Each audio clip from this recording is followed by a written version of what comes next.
Colin, who's here to talk us through what's in cinemas over the bank holiday weekend, and as we sort of wind down now from summer blockbuster season. Not quite yet. We're still technically in the summer, but the blockbusters. We've two more. One this weekend, one next weekend of the big movies. And then, in some ways, we've got some really interesting movies coming up the next few weeks as well. Sort of ones that they know the juggernauts of Formula One and things like that. We're going to knock them out of the way. Superman, Fantastic Four. So we've got a few interesting ones. But we're definitely at the peak of the sort of high water mark of all the cinema going. And hopefully this weekend will prove that too. And we should start with The Naked Gun. Yeah. Now, this is is it a remake? Is it a reboot? It's sort of a soft reboot continuation. Soft reboot, next chapter. Really, it's another actor. It does, but I think with something like The Naked Gun, it doesn't really matter. No, it doesn't. It's not because like it is what it is. The plot was never important in the first place. Yeah. There's a bit of continuity. I'll try that again. Continuity. Thank you very much. In that, Leslie Nielsen is supposedly, Liam Neeson is supposedly Leslie Nielsen's son, and then you've probably seen in the trailer, there's a great joke about all the sons of all the original characters, and then OJ's son turns up, and you go, and that was the second. When I saw that trailer, I went, okay, maybe there's something in this. For me as well, yeah. The fact that they acknowledged and they just looked at that. And that breaking of the fourth wall and just go, no. Yeah, and there's a couple of bigger ones in this. And I have to say, we kind of just mentioned this off air. I feel a common pattern in the couple of years we've been doing this is because there's been a lot of sort of 80s and 90s reboots and stuff like that, where you're usually excited about them. And I usually go, I don't know. And then we see them and usually it's the other way around. Well, I think this time we'll both be happy because this is great. You've seen the reviews have been great. The number, people have turned up for it. This is so funny. And I was reminded, not only is Liam Neeson, when he was in Derry Girls, how funny he was playing an RUC officer, but somebody showed the clip of him in Extras and put it up the other day. I'd forgotten this. Yeah. He is so funny by being completely deadpan. He knows just how not to crack a smile. And that was the secret with Leslie Nielsen. Yeah, absolutely. He played it deadpan. He played it serious. In spite of all the chaos that was going on around, dead serious. Yeah, literally when there were fireworks going off behind him and he's saying, move on, people. There's nothing to see here. It's all played straight. It's all played that this is perfectly natural. And I think that was the secret of the sort of the Zucker Abrams, Airplane and all the rest. That and they go, you don't like this joke? We've another one for you. And most people who tried to copy them, one of the things they did, they thought just doing a parody was enough. So you just go whatever's popular. 300's popular. Let's put some Spartans in. That's not funny in itself. There has to be a joke. And this is a parody of hard-boiled crime series, and maybe they're not in the movie screens anymore, but everyone knows the rhythm. The cop doing the voiceover, she had a body that wouldn't quit and all that sort of stuff, doing we know all the tropes, which is why it's so funny. And I have to say as well, Pamela Anderson is great in it as a femme fatale in it, and she plays it absolutely straight down the line as well. One of the things that surprised me though, when it came up and it said it's a 15A, I was going, I'm surprised at that. I thought it'd be at 12, Naked Gun was never that rude, and it's still not that rude, but there's a couple of winks jokes that are I was actually going, wow, okay, you're doing that joke, well done. And of course it's revealed to be something very innocent, but they're winking at the camera and you're going, it's really fun. Now, I think again that's something that sort of worked with the likes of Airplane, Hot Shots, Naked Gun. There was an innocence about them. Absolutely. People will remember, don't worry, I'm not going to say it. There's a bit where Priscilla Presley in the first one takes down a certain stuffed animal, and I remember nearly falling out of my chair in the cinema thinking, I can't believe they're making such a rude joke, and of course it's just a pun, and I was going, okay. And for younger, when I watched Airplane and Naked Gun and all the rest of it, I was like 8, 9, 10, and I'd be falling off my seat at the slapstick stuff. And the other stuff totally over my head. You get it the next time. I don't think I understood, Don't Call Me Shirley the first time I saw it. I often tell the story, I suppose it was 1981, 82, it was Christmas. Mum got ill on Christmas Day, and we're only little kids, and that was a very, she just was food poisoning or something like that. And it was a real down over Christmas. But she got out of bed at 10 o'clock and they said, we're going to watch a movie. And this is the time when whatever was on RTE was what we were watching on Christmas Day. It was Airplane. I'd never heard of it. and we started to laugh when the fin came up through the clouds. We started to laugh, right? And didn't stop, and it saved Christmas. And I always remember those movies fondly for that. And this is the same. I laughed from the opening credits, where they spell out I giggled to myself. And I always say this, Rory. I was watching the cinema on my own, which is the least funny way to watch anything, because you respond to other people's laughter. You feed off the energy in the room, that's right. And I was roaring laughing. And there's at least a couple of jokes about Liam Neeson shooting certain minorities and stuff like that. I go, that's quite a good joke. That's quite a bold joke. And then you go back to, take a chair, and she goes, no, I've plenty of chairs at home, sort of joke, which is just great. And I honestly, even though there's the slight rude bits, I think everyone in the family can enjoy it. It's just general good fun. And I know we're going to get this when we talk about other stuff later. I also think it's the right time. Now, I have got to leave this even more exaggerated, because I watched this absolutely brilliant film, Rory, that I think will win the Oscar for Best Documentary next year, called 2,000 Meters to Andriivka. It's in very limited cinemas. It's not shown for long. It's a brilliant documentary about the Ukraine war, and I found it really moving. But the next day, I watched The Naked Gun. But I think a lot of people feel like that. We watch the news, and it's very important we're informed about Gaza and Ukraine and things like that. But also, then when we go to the cinema, we don't necessarily want a gritty, edgy movie. We want a laugh. We want silly people being silly. It's why Taskmaster is the biggest thing on telly. Yeah. And that's something that's happened in the past. If you think of, some of the biggest movies of all time, like Star Wars, for example. Star Wars was released at just the right time when the world was a really gritty place. And quite Watergate, similar. Post-Vietnam. Exactly, People want to believe in hope and heroes again, and we're going to get to that. Exactly, yeah. And I think and people just want to be silly. And I think lots of people thought, is it going to be really funny? And it's a bit stupid. God. And they go, no. And the thing is, comedy has moved to streaming in general. It has moved to streaming. Sitcoms are still very popular on Netflix and on Amazon. And people, will they come to the cinema again? By the looks of last night, they will. And trust me, this bank holiday weekend, you will get your bang for your buck. You will laugh at least out loud 10 times. And okay, you might laugh at the same joke somebody else. You might go, that's stupid. But next thing you'd be falling over. And quite often there's so much going on in the background that, it probably would take 2 or 3. Can't wait to see it again, to see what I missed. I think you'll really enjoy it. This is the one reboot, I guarantee you, particularly Rory, but also all the listeners, that I don't think it won't disappoint. If you like The Naked Gun, if you like Hot Shots, you will love this. Good. Okay, so that's Naked Gun. That's in cinemas right now. Okay, we're going to go for a quick commercial break. We're going to come back and we're going to talk superheroes. Get ready for the Rory Farrell says to take money, going back in time. Highland Radio.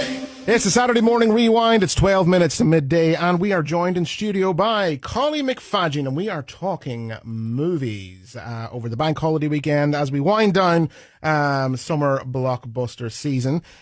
Let's go to what was probably anticipated to be the biggest release of the summer. Well, I would say anticipated by you in some ways, because when we were here a month ago, you went, we'll talk Superman. I was going, it's not out yet, Rory. If I never see another Superman, it'll be, I wouldn't say too soon, but I'm in no hurry for it. And you go, no, Superman. We got to talk about Superman.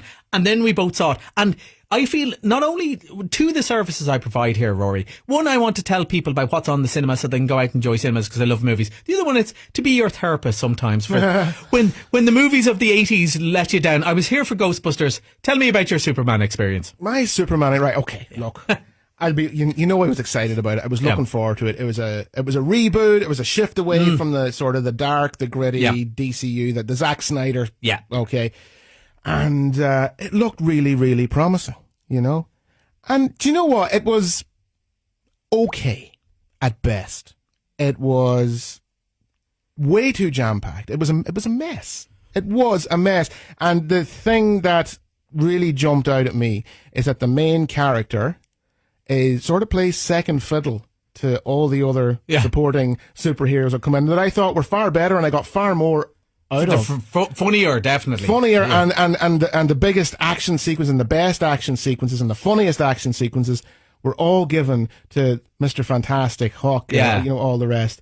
I think they got it wrong. They definitely have got this wrong. If you're going to reboot a cinematic universe, or you're going to create a cinematic universe, this DC cinematic universe that James Gunn wants to create, you don't launch into a film, into a world that already exists, or launch into a character that already exists. Yeah. They had a really good chance here to do a really good origin story and, build from there.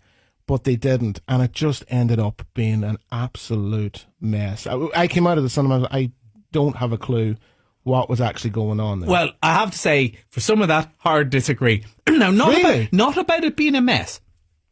Some of the plot was very convoluted and a bit all over and doing that. I loved in both this and in the Fantastic Four that they jump in halfway through. I've seen enough origin stories for a while. That's how I felt. Now, I think if I was 10, I might feel differently, but I've seen enough of them and I was really delighted none of the dark stuff. Now, the reason I wasn't excited about this movie at all when we saw it was the bloody dog in the trailer. I went, oh, there's a super dog. Well, I'm going to hate this. I loved Crypto, the super dog. Yeah. I thought he was funny, and yes, he probably gets all the best jokes. Now, I do agree, not enough Clark Kent, not enough Superman, but I liked his portrayal of Superman. I liked that it was is Jonathan and Martha Kent. Yeah. There was a real missed opportunity there. I don't disagree with, I would have liked more of those. Yeah. And that's why I'm saying and at least the Lois origin Lane, story would have been... I liked Lois Lane, and at least she wasn't useless there. Like Amy Adams, one of the best actresses in years, was totally wasted in all the Zack Snyder ones. But I thought it was good fun. But also, I think the grittiness thing I was saying about beforehand, I think I just loved... I almost made me, it doesn't quite, do America thing, but I almost felt hope for America and American values, that sort of stuff, because that's always what Superman was, right? Yeah. And you kind of go, oh, somebody doing the right thing because it's the right thing to do, not for any alternative moments, not because of anything else. It was about goodness and hope and heroics, and I quite like that. Now, some of the story was a bit messed and all, but I've seen Ant-Man and the Wasp, so... Trust me, that's a mess of a story. I found it happy and hopeful, and it's done really well, and people have really enjoyed it. But I have to say, people like yourself who didn't like it, did not like it quite a lot. Do you know what? I wouldn't even say that I didn't like it. We're disappointed. I was disappointed. I loved the fact that it was big, it was bright, it didn't take itself too seriously, but I just think the approach was wrong. They tried to cram too much. Too many characters and didn't allow the whole thing to breathe. As I said, I liked it in spite of that. I'm not saying that didn't happen. I liked it in spite of that. I thought Mr. Terrific was great. And I thought Lex Luthor, I thought was really good. I quite liked just how he was quite nasty. He was the one that not really playing it for laughs, and everyone else was. But I thought they've shifted away from. They've gone back towards sort of the mad scientist, as opposed to the greedy. Did it remind you of anyone who's in the news a lot? Maybe some sort of South African business owner and all. There was an element. An element of that, but not a wink. And I suppose, look, we should go on because we run out of time. Fantastic Four, which is similar. It's there's all this future. You haven't seen Fantastic Four yet? No, I've seen the trailer. I saw the trailer for it, and I was just like, ugh. We saw the look of it as well. So it's purposely. Well, I would disagree. When I say it doesn't look good, I mean aesthetically it doesn't look good. The CGI. I was just about like. Ugh. Now this is a superhero movie that's quite low in action, right? It's all about family. So it is a real throwback, I think, to 80s stuff. As in, with the Goonies, which is doing the 40th anniversary at the moment. It's all about team and we work best together and all that sort of, which is very comic book superheroes. Fantastic Four looks like a comic book, and it doesn't do the origin story either. It does the origin story of Galactus and Silver Surfer, but it pops into these are the most famous heroes in this alternative world where it's the future, but not the future. If you remember the cartoon, The Jetsons, it's kind of like that. Yes. So they have a robot, but the robot works on tapes. It's kind of the future we didn't have. And it looks brilliant. The cast are really good, but it's a way of introducing them, but you introduce them as already the most famous people in the world. And when something happens, the world turns to them and says, can you help us? And they go, well, we don't know. And that's the kind of plot of the story. Again, it looks beautiful. It's very optimistic, hopeful. It's all about family and sticking together and that everyone is worth saving, all that sort of stuff. And I think it's great. And what's brilliant about it from the Marvel point of view is if you've never seen another Marvel movie, you can watch this and enjoy it. If you've seen them all, there's loads of other little bits, but you don't need it. And I think one of the things about Superman for a lot of young people, Rory, is they could go in not really knowing who Superman was and enjoy that movie, even though there wasn't an origin story. Yeah. But because it just assumes everyone's on the same level of the other characters. They're just thrown in there. And I think Fantastic Four really works. It's done pretty well. Lots of people who are quite jaded with Marvel are kind of interested to see where they go now. So I think there's enjoyment there. But it mightn't work for you for the same reason Superman didn't work for you. What won't work for me, and I don't like going into a movie that I'm not familiar with this, what's the word I'm looking for now? This backstory or the world interpretation of the characters, right? Where you walk in and you feel like you're walking into part 2 of a movie, or part 2 of a trilogy, and that's the way Superman felt. I felt like I was walking into a part 2. Well, Fantastic Four definitely has an intro to somebody saying, well, we all know this family, and it explains who they are. It does tell you. In the same way... I'm still interested, don't get me wrong. And you remember Star Wars? Star Wars started with chapter 4. Didn't tell you who most of these people were and just jumped in. So it can work.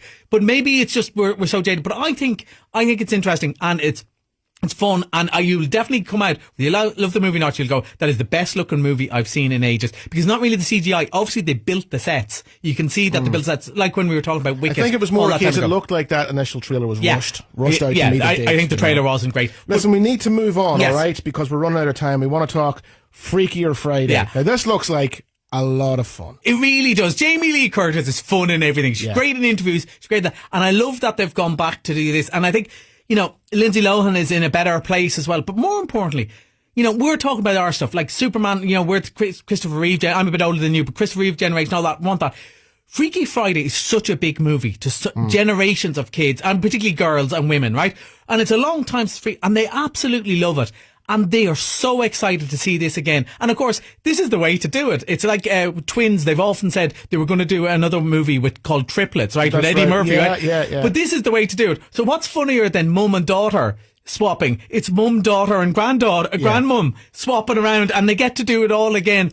And just from the trailer straight away, it's just full of joy. Yeah. And that's what I got from it, And everyone gets to overact in the good way, right? Because you get to be hysterical. I think this is going to be really big. And this is getting a theatrical release. It's not, absolutely. I don't know why I thought this was going straight I think it's one of those that somebody said, when they first approached them, said, yeah, we'd be very interested in, and said to Jamie Lee Curtis, well, we're thinking to just go to Disney Plus, and she's going, stop. Yeah. No.